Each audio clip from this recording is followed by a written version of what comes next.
Welcome back to another episode of 2 Hours to Pittsburgh. Rich Schmaltzer and myself, Michael Freeze. What's up, man? How you been? Good. How about yourself? I've been good, man. I've been good.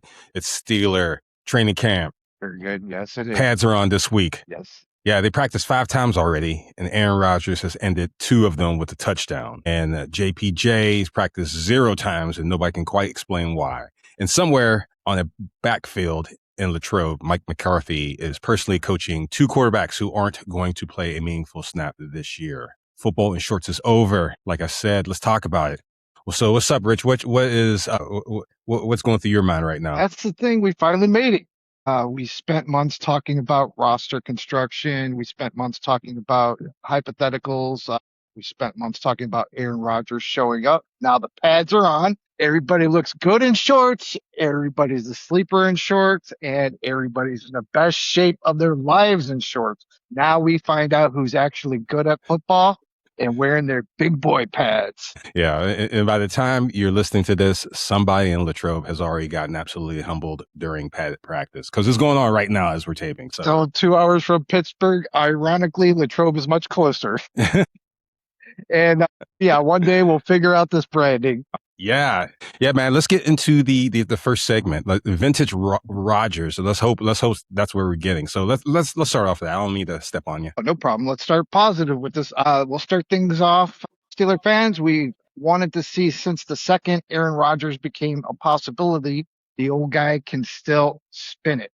Saturday's practice ends with Rodgers running a 2-minute drill, 9 seconds left, ball over the middle to Pat Fryermuth, touchdown, game over. And from everything that was reported, Patrick Queen wasn't even in bad coverage. It just didn't matter. That's the kind of Aaron Rodgers experience, isn't it? You can do everything right. You can be in the right position, but you know what's coming. But sometimes the ball just drops in like a mailbox, and that's Rodgers, man.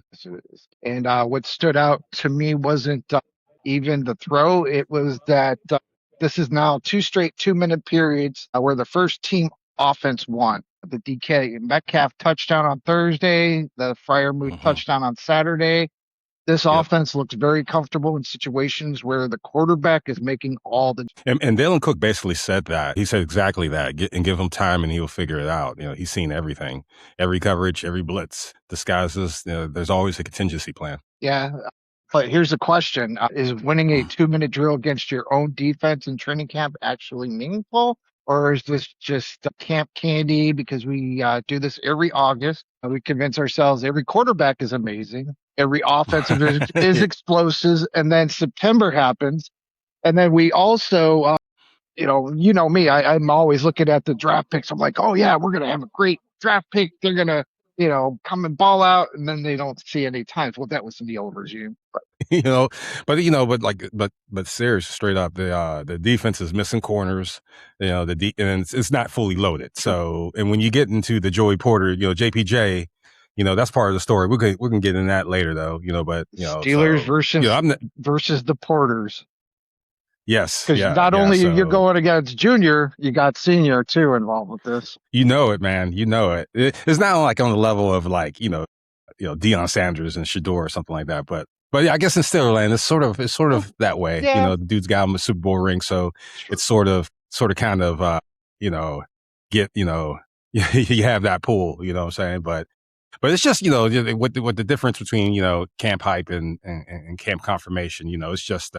It's just what it is, so we are hopeful, hopeful. And the difference between camp hype and camp confirmation. Rodgers making the throws like this isn't surprising. I mean, old man Rodgers, he dials in and picks apart a defense.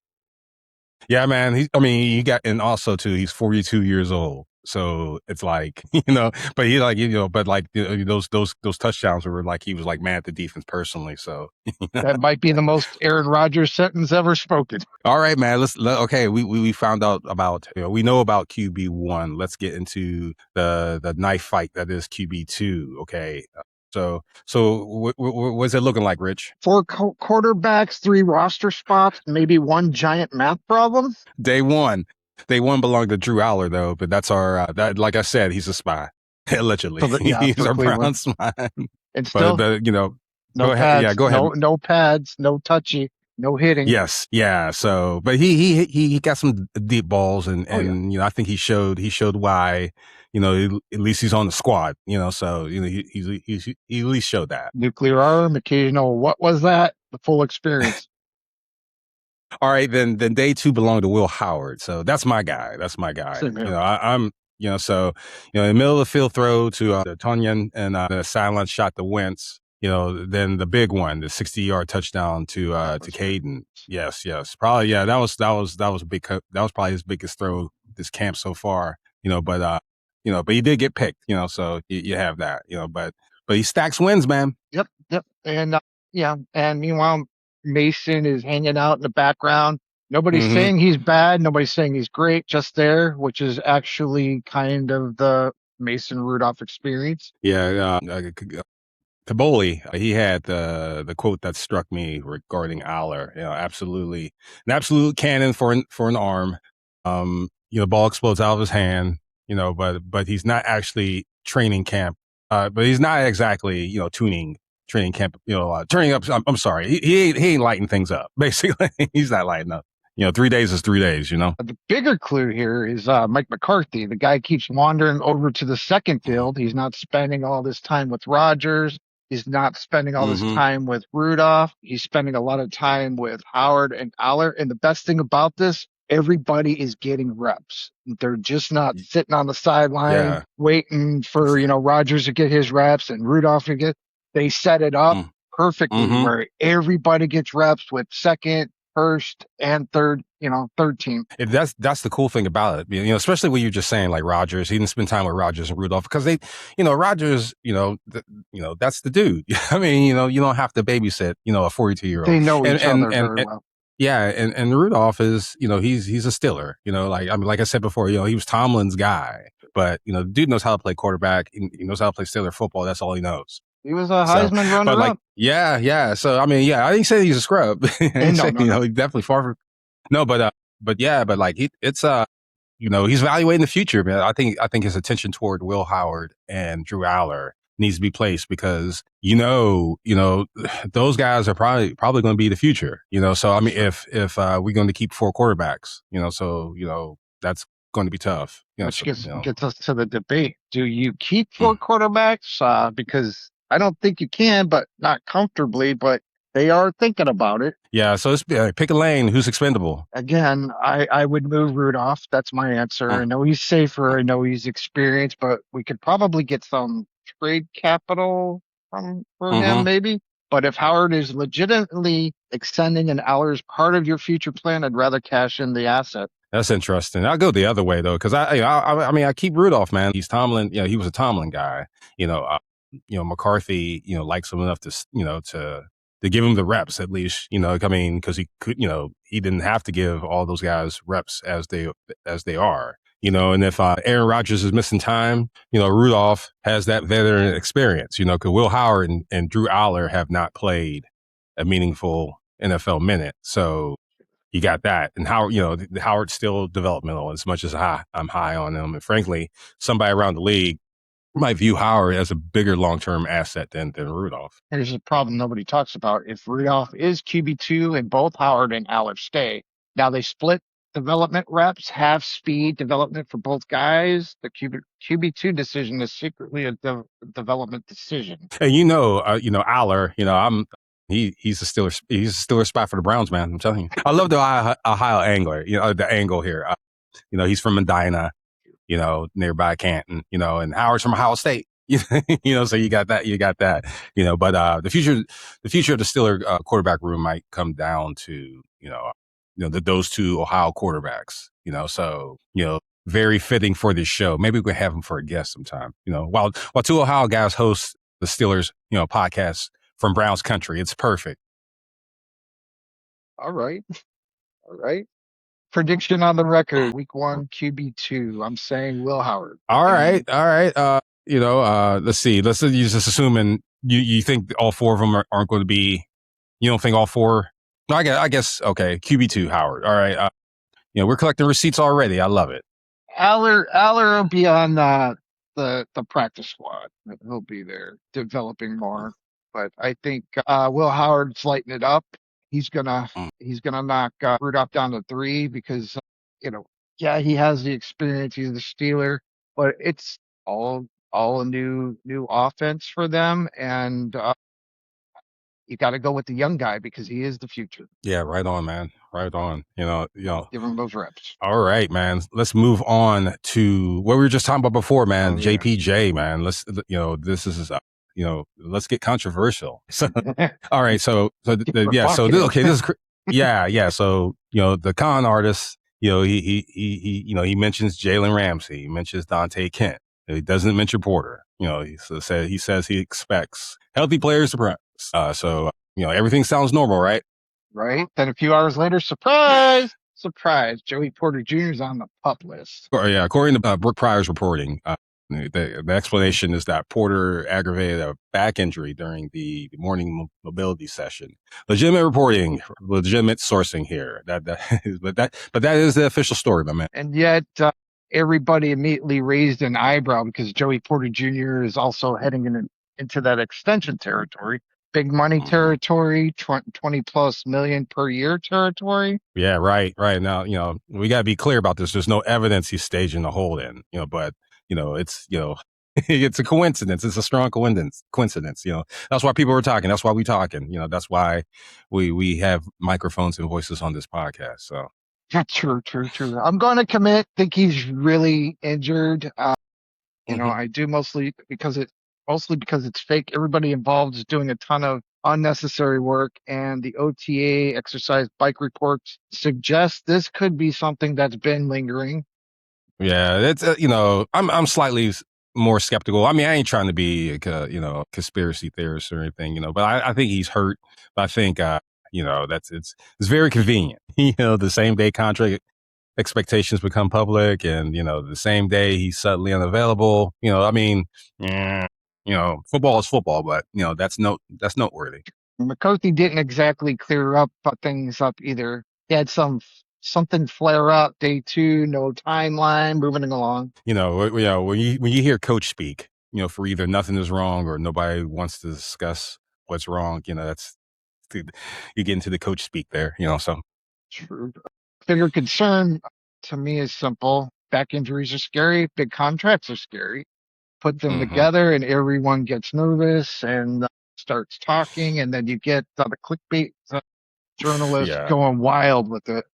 Porter against Porter, or the Porters, both senior, junior against the Steelers. What's going to happen? I know, man. That'll become part of the negotiation. When things get, and that's where things get interesting. For a spectator. Yeah, mystery back injury on the exact day. Contract expectations went public. Yeah, it could be the most Pittsburgh negotiation of all time. Yeah, and the way they do it, when the season's closely starting, like they don't do anything in the middle of the season. So what we do know for sure is with Porter out and Ramsey out, somebody else needs to get the first team reps. So he's not, he's making the most of them. So and that's that somebody is Asante Samuel Jr. Every report sounds the same. Winning reps, making plays, generating buzz. Did you see the one play he flew over to the sideline and swatting it down? The defense honestly starts making a lot more sense if he's a major contributor, but he's all over the field. What about Roman Wilson, man? There's some talk about him, year 3 breakout, or it's just a mirage. I'll buy stock. Him and Bernard were working with the route god all from OTAs to now. Year 3 breakout, Yeah, I'm not all in. I'm cautiously in. I'm frighteningly optimistic. Yes, so I'll do that. So what do you think, man? Peyton Wilson. Quietly, Peyton Wilson has had one of the better starts of camp, making plays around the football, looking healthy, looking jacked.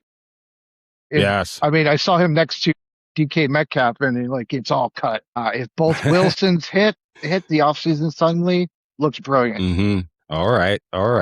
Yeah, so, man, roster moves. Rayshon Jenkins was expected to join the team. That means somebody's probably leaving. So the FedEx truck is warming up, Rich. Nobody likes being first. Somebody's always in. So, That would be, you know. yeah, Savage. He's out. He was Mm, mm. questionable signing with the Steelers from the get-go with he had a surgery, injury. It seems to be lingering. And yeah, he's the odd man out, headed to FedEx. Yeah, man. Let's have a chance to feel good right now. We're just kind of talking about the FedEx, and that's always depressing for the players. So let's get into my favorite story of the camp. Native rookie Eli Heidenreich. He gets handed a printed photo of himself as a sixth grader by a fan, and that's pretty cool stuff, man. He immediately signed it with no hesitation, and yeah, man. When it comes to Latrobe, man, like when we were out there, it's a magical experience, man. So it's definitely, that's kind of cool, man. That's elite training camp behavior. No notes right there. That's a Steeler. That's a true Steeler right there. That's right, man. That's right. Let's get into some predictions, man. So, I know you've been keeping up with the mullet standings. What's that all about? Time for the official mullet standing. Camp remains Right on. America's leading mullet convention. I'm moving 3 guys up the board, passed purely on photographic evidence, and the tape doesn't lie. The hair definitely doesn't lie. Completely scientific process. Absolutely no flaws. Prediction number 2, first surprise standout. Once the pads come on, give me Asante Samuel Jr. Opportunity plus momentum equals production, and he has a chip on his shoulder. All right, man. Okay, let's recap, man. All right. Number 1, you said, Rich, you got Will Howard as week 1 QB2 and says not all 4 quarterbacks will survive the roster cuts. That's one's officially on the record. So what's up? And we'll revisit every single one of these. No selective memory, no editing history, receipts only. All right, the pads are on, man. Night practice, man. I've never been to a night practice. I definitely want to go to. We'll talk about that. Who's real when the football gets real, you know what I'm saying? And maybe the first FedEx delivery of the season. Also, the origin story episode is still coming. It's currently on the pup list day to day. Yeah, man. So yeah, for real, man. That's going to do it for the episode of 2 Hours to Pittsburgh. Follow us on YouTube. No, go ahead. I'm sorry. Go ahead. Oh, no, go ahead. No, you go ahead, man. No, I stepped on your toes. Go ahead. No. Follow us on YouTube at 2HTPGH. Subscribe, leave a review, and tell a Steeler fan to join us. Also subscribe. All right, man. Also visit our website, Yes. 2HTP, or no, yeah, it's 2 www.2. It's all written there. We have some graphics for you that you're probably looking at right now. But yeah, man, we're on YouTube. We're on Instagram. Come check this out. We also have our podcast Worldwide. on podcast, man. Yes, worldwide, man. We're on Apple. We're on Spotify. We're on Deezer. Yeah, I know for all those English people who like to use Deezer and Steeler fans, we got you. And we're having fun making content for Steeler Nation. For real, man. Yeah, so be a part of this community. Sign up. We got the website. You want to buy some coffee to have this really caffeinated conversations and everything. We're all about that, man. So for Rich Smoltzer, I am Michael Freeze. He is Michael Freeze. We'll see you next. And that is Rich. We'll see you next time. No, wait. Wait. See you next time, man. See you next time. Still 2 hours to Pittsburgh.